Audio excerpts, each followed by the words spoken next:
오늘 하나님 말씀은 마가복음 6장 45절에서 52절까지입니다.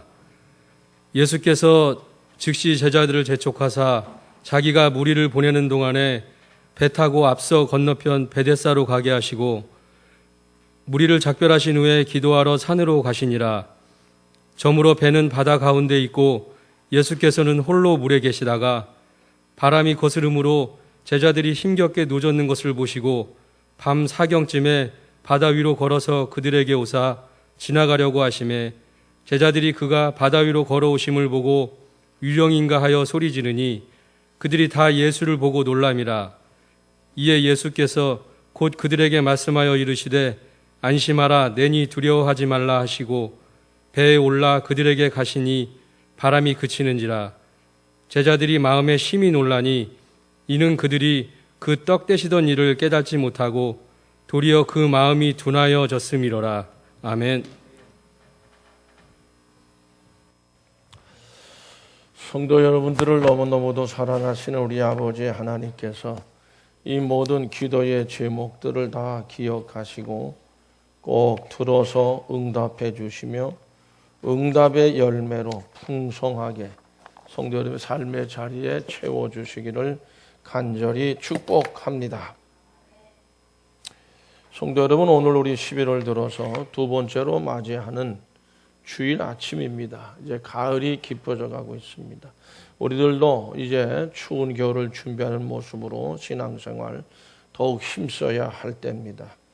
날씨가 더욱 추워지면 추워질수록 우리의 신앙은 더욱 깊어져야 하겠고 신앙생활도 더욱 부지런하고 힘쓰며 주님을 향해서 가까이 다가가는 그런 신앙의 믿음의 모습이 되어야 할 줄로 믿습니다. 추운 날씨 속에서 하나님께서 더욱 따뜻한 하나님의 품속으로 우리 모두를 성도 여러분들의 가정을 자녀들을 모든 하시는 일들 끌어안아 주시기를 간절히 축복합니다. 성도 여러분, 시편 10편 1절을 다 같이 읽겠습니다. 여호와여 어찌하여 멀리 서시며 어찌하여 환난 때에 숨으시나이까. 다윗의 시편입니다. 다윗이 고난과 시련, 환난 이런 일들을 만났을 때 하나님이 자기에게서 멀리 계신다 이렇게 생각을 했고 또 환난에 지금 이렇게 엮여져 가지고 참 어렵고 오른당한데 그때 하나님이 도무지 아는 척을 안 해주신다. 이게 숨으시니까 안 계신 것처럼 숨고 내게 왜 하나님께서는 다가오시지 않느냐라고 하는 그런 내용으로 탄식한 그런 내용의 말씀입니다. 그렇습니다. 우리가 인생의 삶을 살아가는 동안에 우리 신앙인이라 하더라도 우리들에게도 자신의 어떤 고통의 자리, 괴로움의 자리, 또 환난의 자리 그렇게 많이 힘들어하면서 그런 괴로움을 겪을 때에 하나님이 멀리 계시는 것, 저 하늘에 멀리 계시는 분으로 여겨지게 되고 또 환난 때 뭔가 하나님께서 역사하지 않는 것 같아서 의심과 회의에 빠지게 되고 하나님 자신을 감추고 계신 것 같은 이런 생각을 가질 때 있습니다. 그럴 때 우리는 절망하게 되고 낙심하게 됩니다. 외로워지게 되지요. 하나님이 나와 같이 계신 줄 알았는데 안 계신 것 같으니까 어찌할 바를 몰라서 당황해하고 쩔쩔매는 그런 때가 있습니다. 그러나 오늘 말씀에서 하나님께서 우리에게 주시는 소망이 있습니다.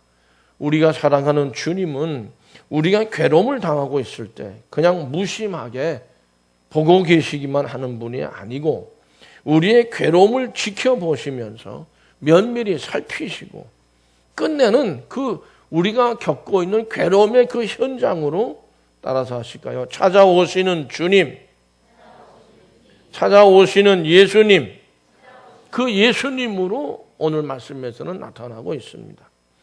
예수님은 우리가 어떤 분이신가? 라고 물었을 때 내가 믿는 예수님은 이런 분이다. 우리가 믿는 예수 그리스도를 어떤 분으로 우리가 믿고 있느냐? 이 문제는 대단히 의미가 있는 일입니다.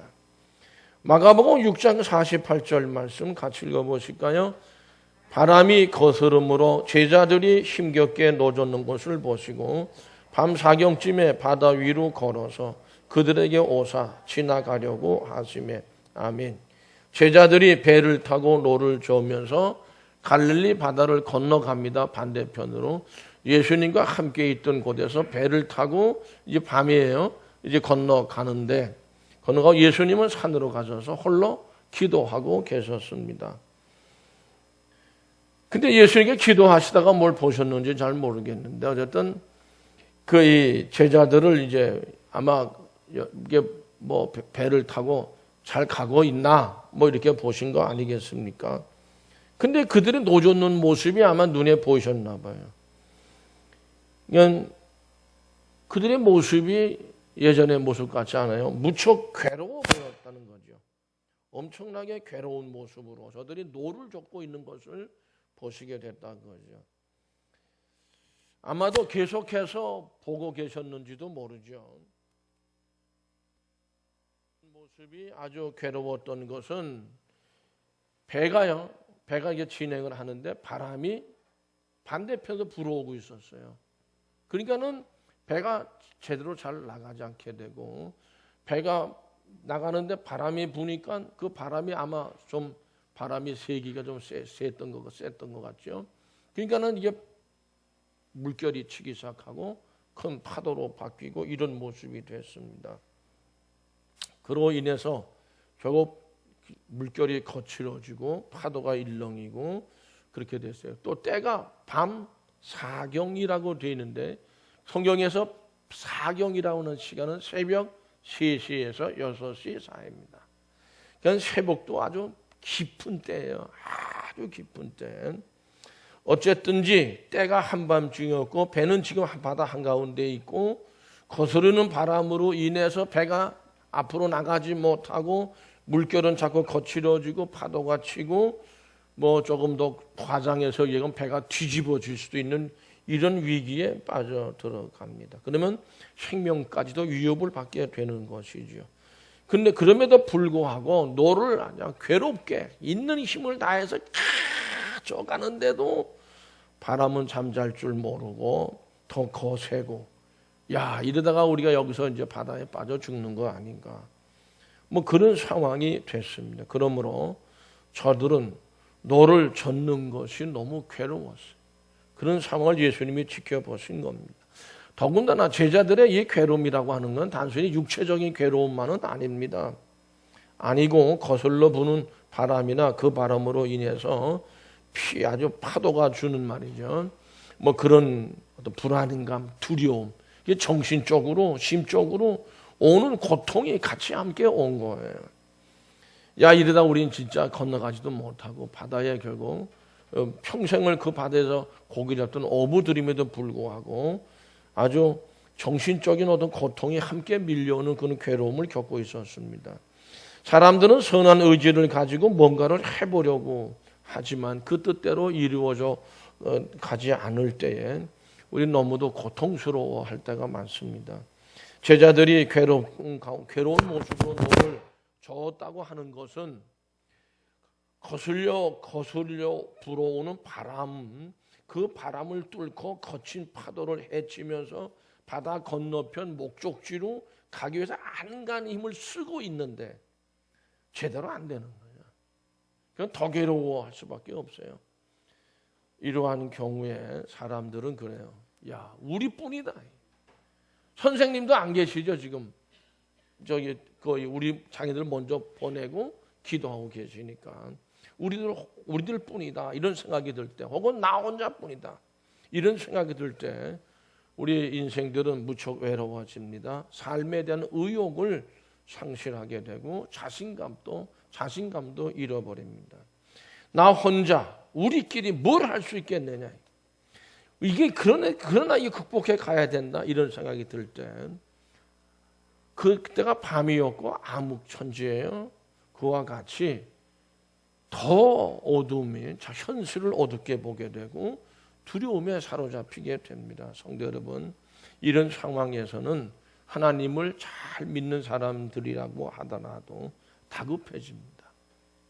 다급해지는데, 다급해지면 우리는 마땅히 신앙인으로서 하나님을 찾아야죠. 예수님을 찾아야 돼. 부르짖어야 되죠. 근데 워낙 다급해지니까 그런 생각이 들지 않아요. 그러니까 성도 여러분, 기도 생활 꾸준히 하시라는 거예요. 기도 생활 훈련되면 다 떠오릅니다. 이럴 때 더 기도해야 되지 않은데 이 훈련이 안 되면 그런 생각이 잘 안 들어요. 어쨌든 그런 생각조차도 들지 않는 거예요. 그러니까 뭐가 나와요? 자기 힘, 자기네들의 어떤 힘으로, 방법으로 이걸 헤쳐나가려고 그래요. 인간적인 방법이에요. 인간적으로 뭐가 갖고 있는 그것으로 해결을 해보려고 한다 그 말이죠. 그러나 그러면 그럴수록 점점 인간으로서의 한계를 느끼게 되는 거고요. 절망합니다.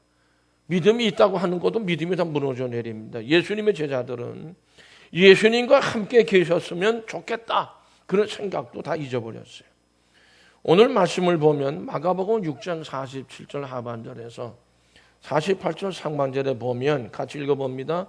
예수는 홀로 무태에 계시다가 바람이 거스름으로 제자들이 괴로이 노젓는 것을 보시고 그렇습니다. 자신들의 힘, 자신들의 방법, 노력으로 자신들의 문제를 해결해 보려고 하는 그런 의도에서 힘을 다해서 노젓는 일이 너무너무도 안타깝고 괴로웠습니다. 그런 제자들을 예수님이 보고 계셨다는 거예요. 성도 여러분, 주님께서는 우리도 마찬가지, 우리의 삶의 모습을 우리가 고통과 괴로움, 시련, 아픔 속에 빠져든다고 하더라도 어둠 속에 갇혀 있어서 두려움으로 벌벌 떠는 그런 상황에서도 하나님께서, 주님께서는 우리를 지켜보고 계신다는 사실을 믿으시면 아멘, 꼭 기억해야 됩니다. 내가 다급하고 당황한다 하더라도 하나님은, 내가 잘못했고 죄를 지었다 하더라도 하나님은 나를 지켜보고 계신다는 거죠. 성도 여러분, 제자들과 무리들을 예수님께서는 그 전에 이제 오병이어 역사가 있었어요. 그래가지고 많이 모여들고 다 보냈어요. 다 보냈고 제자들도 또 이제 배를 태워서 건너편을 가라 그러시고 혼자 남으셨단 말이죠. 기도하시는 중에 제자들에 대해서 뭔가 걱정이라고 그럴까, 뭔가 제가 볼 때 예수님의 사랑이라고 생각하는데요. 제자들이 어떻게 지금 잘 가고 있나, 이런 생각을 당신 마음에 두셨던 것이 아닌가, 이렇게 저는 생각합니다. 그러니까 나 기도 중에 모르겠어요. 예수님은 눈 뜨고 기도하시는지 눈 감고 기도하시는지 잘 모르겠지만은 이렇게 막 눈을 감고 기도했던 눈을 떠서 보지 않았을까, 예수님께서. 이렇게 생각도 되는데, 보다 보니까 제자들이 이게 노를 줬는데 괴로워하는 그런 모습이 보였단 말이죠. 그와 같이 예수님은 제자들에 대해서 그 마음을 비우지 않는 분이다. 그와 같이 우리들에게도 하나님은 우리가 어떤 일을 겪고 있고 어떤 상황이 있든지 우리를 향한 그 사랑을 결코 마음에서 비우지 않고 우리를 아주 면밀하게 잘 살피시는 예수님, 그런 예수님을 꼭 믿으시고 그 믿음으로 충만하시기를 간절히 축복합니다. 성도 여러분, 우리가 믿고 의지하는 주님은 바로 그런 분이십니다. 이 사실을 알고 믿는 것은 대단히 우리가 시련에 빠질 때 굉장한 힘이 되는 거예요. 하나님이 결코 나를 버리지 않을 것이라고 하는 것이죠. 나와 함께 하실 것이라는 것이죠. 오늘 본문 말씀 사건이 있기 전에 아까도 잠깐 말씀드렸습니다만은 오병이어의 사건이 디베레아 언덕에서 5,000명이 넘는 사람들이 물고기 2마리하고 떡 5덩이로 배부르게 먹었던 사건이 있었어요. 그때 우리 같은 사건을 얘기하는 기록이 요한복음에 있는데, 요한복음 6장 15절에서 보면 같이 읽어보십니다. 그러므로 예수께서 저희가 와서 자기를 억지로 잡아 임금으로 삼으려는 줄을 아시고 다시 혼자 산으로 떠나가시니라. 아멘. 예수님께서 오병이 역사하니까 거기에 모였던 수많은 사람들이 예수님을 그냥 임금으로 옹립하려고 하는 이런 시도들이 있었다는 거예요. 이런 분이 임금이 되시면 굶주리고 할 이유가 없다. 언제나 배부르게 해주지 않겠느냐. 뭐 그런 생각이 있었는지는 모르겠지만 되게 뭐 그랬을 것으로 생각이 됩니다. 그러니까 당신을 잡아서 임금으로 삼으려고 하니까 혼자 산으로 떠나가시고 다 그 전에 먼저 다 헤어지게 했어요. 그 많은 무리를 다 가라고 떠나보내고 그 다음에 제자들도 또 그러니까 제자들도 그런 마음이 있었던 거예요. 배를 태워서 건너편으로 보내고 분리시켜버리고 만 거죠. 예수님을 임금으로 삼으려고 하는 것이 예수님에게 굉장히 부담이 됐고 굉장한 어떤 그 어려움으로 여기시다 보니까 기도하러 혼자 산으로 가셨다. 성도 여러분, 그러한 예수님께서 기도에 얼마나 몰입을 하셨겠어요? 이건 아닙니다, 하나님. 하고 당신의 사명 십자가를 져야 되는 그 사명에 대해서 기도하지 않으셨겠습니까? 거기에 전념하셨던 거죠. 그럼에도 그렇게 전념해서 기도하시면서도 제자들에 대해서 우리가 쉽게 생각하면 신경을 굉장히 쓰고 계셨다. 굉장한 관심을 놓지 않고 계셨다는 거죠. 이것은 주님의 사랑이라고 저는 생각합니다. 성도 여러분, 예수님께서 지금 이 시간 여러분들을 제자들을 당신 마음에 두고 계셨던 것과 같이 여러분들을 마음에 두고 계신다는 사실을 믿으십니까? 믿음을 가지셔야 합니다. 지금 여러분들을 하나님께서 누구보다도 마음에 두시고 주님은 여러분들에게 관심을 갖고 세밀하게 여러분들의 삶을 살피고 계시다는 것이죠. 그 사실을 꼭 믿으시기를 축복합니다. 믿을 때에 바람이 아무리 거세고 비바람이 몰아치고 한다 하더라도 나를 지금 보고 계시는구나. 그럴 때 곧 평안의 은총을 우리가 받게 될 것이라고 생각합니다. 우리 주님은 예수님 자신의 문제가 아무리 심각하고 다급하신다 하더라도 주님의 백성을 잊으시거나 모른 채 하시거나 무관심해 하시는 그런 주님이 아니시라고 하는 것이죠. 뿐만 아닙니다. 오늘 말씀 보면 제자들이 괴로이 노젓는 시련의 현장을 목격을 하시고서는 어떻게 하셨어요? 기도만 하시는 것이 아니라 제가 보기엔 기도 중단하신 것 같습니다. 그 고통과 괴로움의 현장으로 찾아오셨어요. 물 위로 걸어오셔도 그 밤에 새벽 3시, 6시 사이에 걸어오죠. 제 생각에 굉장히 다급하게 생각하셨던 것이 아닌가. 이건 기적적인 일도 물론 일어났죠. 마가복음 6장 48절 말씀 같이 읽어보겠습니다. 다시 읽습니다. 밤 사경 즈음에 바다 위로 걸어서 저희에게 오사. 그렇습니다. 그 고통과 괴로움의 현장으로 찾아오신 주님, 그 주님을 믿으시고 꼭 붙드시고 그 가운데서 더욱 주님께 모든 것을 의지하시기를 간절히 바랍니다. 바다 위를 걸어오셨어요. 무서운 밤입니다. 풍파 속에 빠져 호족되고 있는 제자들입니다. 예수님은 기도를 너무도 중요한 그러한 기도죠. 어떻게 보면 인간적으로 보면 어떤 유혹을 받을 수도 있는 그런 문제들이에요. 그러나 괴로이 노를 젓는 제자들이 당신의 문제보다는 먼저였다 그거죠. 예수님은 제자들의 괴로움의 현장으로 오셨고요. 우린 여기서 우리 주님의 인간을 향하신 뜨거운 사랑을 발견하게 됩니다. 중세기의 교부였던 어거스틴은 이 부분에서 이렇게 말했습니다. 그는 풍랑을 밟고 오셨다.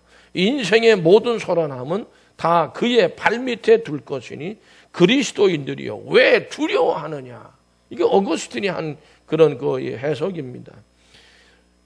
예수님은 제자들이 괴로움에 아주 고통스러워 괴로워하고 있어요. 현장으로 찾아오시는 주님이시라는 거. 그래서 돌보시고 붙들어 주시고 보살펴 주십니다. 강건하게 하시고 모든 슬픔, 실망, 실패, 고민 맡아주시는 하나님을 믿으시면 아멘. 아멘. 우리 주님은 과거에도 지금도 우리의 미래에도 그런 사랑으로 우리에게 찾아오시는 예수님입니다. 반면에 현대라고는 이 시대를 사는 현대인들은 너무도 이기적이고 자기만 아는 삶의 행태를 가지고 있습니다. 자기 유익, 내 이익만을 위해 힘쓰고 애쓰고 있어요. 오늘날 우리 정치권에서 문제되고 있는 어떤 최아무개 어떤 그 양반도 제가 보기에는 적당히 그냥 먹고 끝냈으면 이렇게 안 됐을 것 같아. 너무해서 과유불급이라고. 그래서 이 지경 된 거 아닌가. 어쨌든 이런 생각이 좀 들기도 하는데요. 우리 주님은 그러나 우리 인간들은 그렇게 탐욕이 강하죠. 예수님은 그런 분이 아니십니다. 뜨거운 사랑으로 항상 우리를 보고 계시고 찾아오시고 우리를 돌보시고 우리를 지키신 주님 꼭 믿으시기를 축복합니다. 밤을 헤치고 거스르는 바람을 온몸으로 받으시면서 물결이 치고 거칠어질 정도면 바람이 세게 불었다는 거 아니겠어요? 그거를 온몸으로 받으시면서 찾아오신 겁니다. 거친 파도 물결을 밟으시고 찾아오셨어요. 물 위를 걸으시면서 제자들의 고통과 괴로움의 현장을 찾아오시는 분이 예수님이라고 하는 것입니다. 마가복음 6장 49절에서 50절 말씀을 다 같이 읽겠습니다. 제자들이 그가 바다 위로 걸어오심을 보고 유령인가 하여 소리 지르니 그들이 다 예수를 보고 놀랍니다. 이에 예수께서 곧 그들에게 말씀하여 이르시되 안심하라 내니 두려워하지 말라 하시고 아멘. 그렇습니다. 괴로움에 또 두려움에 사로잡혀 있는 제자들을 향해서 예수님께서 내니 안심하라 그랬어요. 나다 그래. 나다. 그러니까 예수님이라 그러면은 너무 다급하니까 생각지도 못해 예수님을 만나면 마음이 좀 편안해지지 않겠습니까? 내니 안심하라 그랬어요. 나라 주님이심을 알리셨어요. 부활에 예수님을 만나러 갔던 막달라 마리아, 문이 열려 있고 시신은 없고 염려 근심 걱정이 꽉 찼습니다. 그때 마리아야 이름을 부릅니다. 예수님께 부활의 예수님께서 안심하라 하는 거 아니겠어요? 그러니까 여기서 나다 내니라고 하신 말씀, 그리고 말씀을 하셨어요. 말을 걸으셨어요. 그 말씀은 안심하라는 것이었습니다. 지금도 유령인 줄 알았어요. 이 제자들은 예수님을 상상도 못한 거예요. 더군다나 무리도 이 새벽 3시 6시 이 사이에 상상도 못했어요. 결국 안심하라는 이 말씀은 내가 함께 있지 않느냐, 그런 물음이라고 저는 생각합니다. 성도 여러분, 하나님 예수님께서는 여러분들을 향해 여러분들이 안타까워하고 고통스럽고 너무 괴로워할 때 내가 함께 있지 않느냐 말씀하시는 예수님이신 줄로 믿습니다. 항상 우리와 함께 계십니다. 그 다음에 또 하신 말씀이 두려워하지 말라고 하십니다. 한밤중이죠. 어둠이 짙죠. 물결이 거칠죠. 바람이 드셉니다. 있는 힘을 다해 인간적인 노력을 다 해요. 너무도 괴로워. 이 새벽의 암흑을 끝내는 예수님께서는 배가 앞으로 가지 못하는 상황이란 말이에요. 뒤로 물려가는 것 같은 상황이에요. 두려워하지 말라. 내가 있다는 것이죠. 왜 이런 말씀을 하실까요? 주님께서 저희들과 함께 계시기 때문에 그렇습니다. 제자들과 함께 계셨어요. 여러분들과 우리와 함께 계시는 예수님을 믿습니다. 마가복음 6장 51절을 같이 읽겠습니다. 배에 올라 그들의 가시니 바람이 그치는지라 제자들이 마음에 심히 놀라니 그랬어요. 예수님이 유령처럼 보이게 올 때는 놀랬다고 그랬는데 이제 예수님이 배 위에 오르시니까 어떻게 됐어요? 심히 놀래. 바람이 잔잔해졌다 그 말씀이거든요. 바람이 그치고 물결도 그치고 잔잔해졌습니다. 성도 여러분, 우리가 괴로움 속에서 힘들어하고 불안해하고 두려움으로 참 견디기 힘들어할 때 내 자신의 삶의 현장인 그 배에 예수님께서 올라오시면 모든 게 다 변화가 일어납니다. 두려움으로 힘들어할 때 또 교회라고 하는 배가 있죠. 우리한테는 가정이라는 배도 있어요. 공동체입니다. 또 사업이라고 하는 그런 것도 있어요. 그런 배도 있습니다. 직장이라는 배도 있고 국가, 민족이라는 배도 있습니다.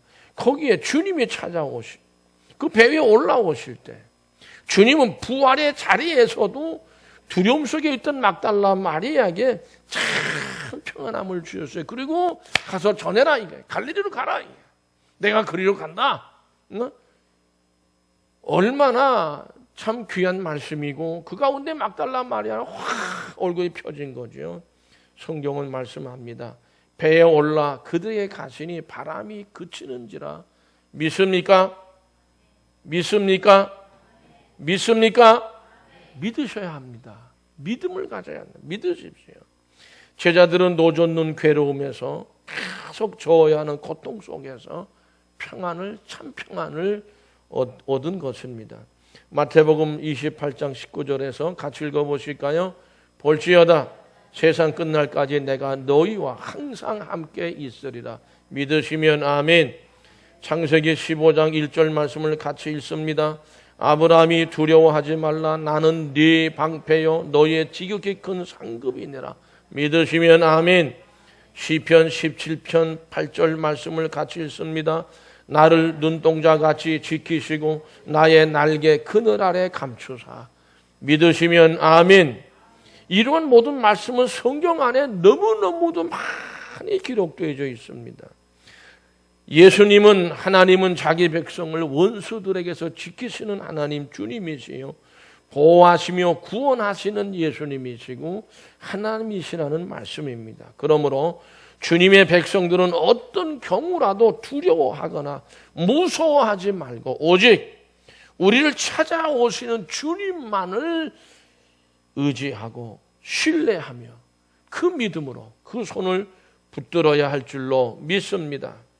성도 여러분, 우리는 오늘의 삶 가운데서 내 가정이나 또 모든 문제들, 많은 문제들이 있어요. 폭풍 속에서 허우적거리기도 합니다. 괴로워하고 안타까워할 때 우리는 좌절에 빠지기도 하고 참 눈물 흘리면서 어떻게 할 줄 몰라 그저 발을 동동 구를 때가 있습니다. 우리 주님은 그러나 정확한 시간에 정확한 때에 우리에게 도움을 주시기 위해서 지켜보시다가 끝내는 찾아오셔서 우리를 구원해 주시는 주님, 하나님을 꼭 믿으시고 그 믿음으로 승리하시기를 축복합니다. 우리는 믿음을 가져야 합니다. 불안해하지 말고 믿음으로 그 불안을 이겨내야 합니다. 성도 여러분, 주님은 결코 우리가 허물 가운데 있다 하더라도 주님을 찾고 주님을 의지하고자 할 때 우리를 외면하지 않으시고 찾아오시는 주님이십니다. 오늘날 우리 우주의 기라고 하는 얘기를 대통령이 얘기를 해가지고 한참 회자되고 있는 그런 말인데, 우주의 중심은 열이나 또 다른 어떤 에너지가 아니고 핵도 아니에요.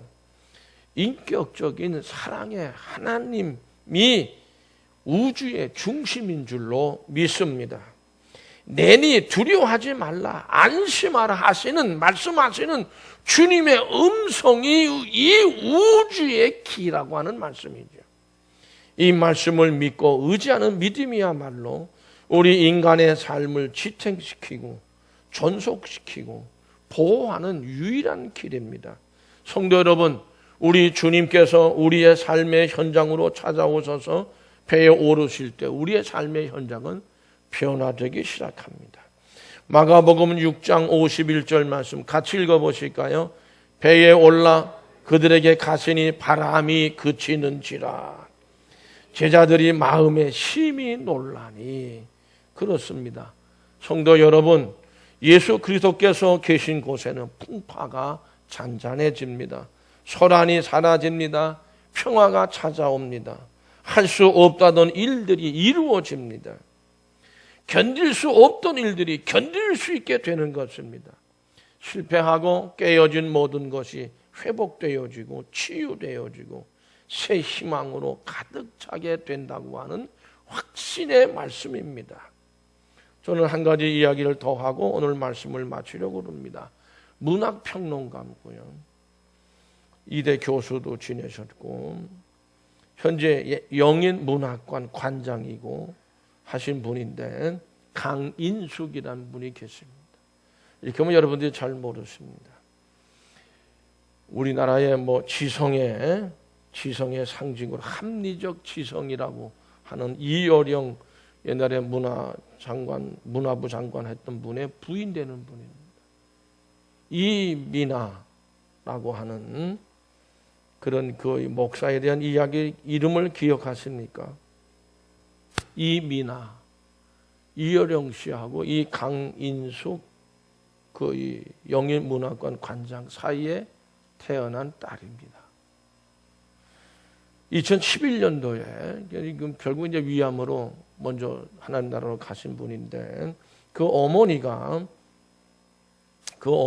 미나 이야기라고 하는 제목의 글을 썼어요. 그리고 책으로 이제 출간을 했습니다. 이 이민아 목사는 투병 기간 중에도 이런 내용을 제가 몇 가지를 추려봅니다.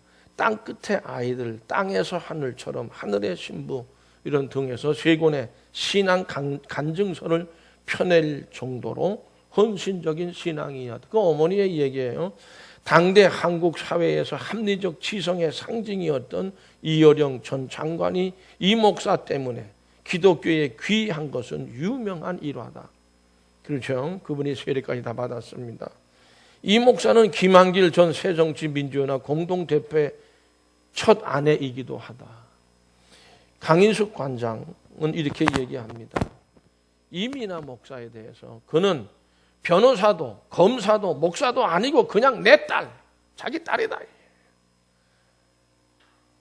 그 책에서 결국에는 불치의 병으로 딸을 떠나보내게 위암으로 되어 있어요. 마지막에 그 어머니가 섬세한 필치로 써내려간 그리움의 기록으로 되어져 있습니다. 내게 미나는 변호사도 아니고 검사도 아니고 목사도 아니다. 이 사람은 변호사, 검사도 했고 목사도 다 나중에 목사까지 했어요. 그냥 딸이다. 내 피 중에 피요, 살 중에 살인, 내 피부치.